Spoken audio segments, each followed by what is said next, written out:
الحمدللہ والصلاة والسلام علی رسول اللہ۔ کیا دلہن میک اپ میں مصروف ہونے کی وجہ سے دو نمازیں جمع کر سکتی ہے؟ سوال کیا گیا ہے کیا شادی کے دن دلہن اپنی نمازیں جمع کر سکتی ہے کیونکہ اس دن دلہن میک اپ اور مہمانوں سے ملاقات میں مصروف ہوتی ہے؟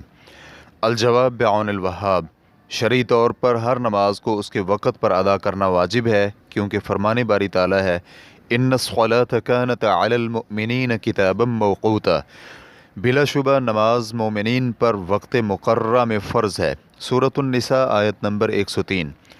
موقوتاً آیت کے اس لفظ کا مطلب ہے کہ نماز کو اس کے شرعی طور پر معروف وقت میں ادا کرنا واجب ہے، تاہم ظہر اور عصر، مغرب اور عشاء، ان دو نمازوں کو جمع کرنے کے لیے علماء کرام نے عذر اور اسباب ذکر کیے ہیں جن میں سفر، بیماری، خوف اور بارش شامل ہیں، اور جمع کرنے کی اصل وجہ یہ ہے کہ لوگوں کو نماز کی ادائیگی میں کوئی حرج اور مشقت نہ ہو۔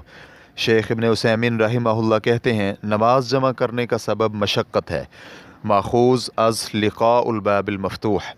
بناؤ سنگار اور مہمانوں سے ملاقات ایسا عذر نہیں ہے جس سے نمازیں جمع کرنے کی اجازت نکالی جا سکے، کیونکہ بناؤ سنگار کے وقت کو آگے پیچھے کر کے نماز وقت پر ادا کی جا سکتی ہے، یا اس میک اپ کے دورانیے کو کم کیا جا سکتا ہے، یا درمیان میں نماز کا وقفہ بھی لایا جا سکتا ہے، یا پھر جمع سوری کر لی جائے، یعنی پہلی نماز کو آخری وقت میں ادا کیا جائے اور دوسری نماز کو پہلے وقت میں ادا کیا جائے۔ اس کے ساتھ ساتھ خواتین کے لیے نصیحت ہے کہ بناؤ سنگار میں فضول خرچی اور بہت زیادہ تکلف میں مت پڑیں، اس سے اخراجات بھی کم ہوں گے اور اللہ کی ناراضی کا سبب بننے والے اعمال سے بھی دور رہیں گی، نیز اس طرح شادی بابرکت ہونے کے مواقع بھی زیادہ ہوں گے۔ واللہ تعالی اعلم۔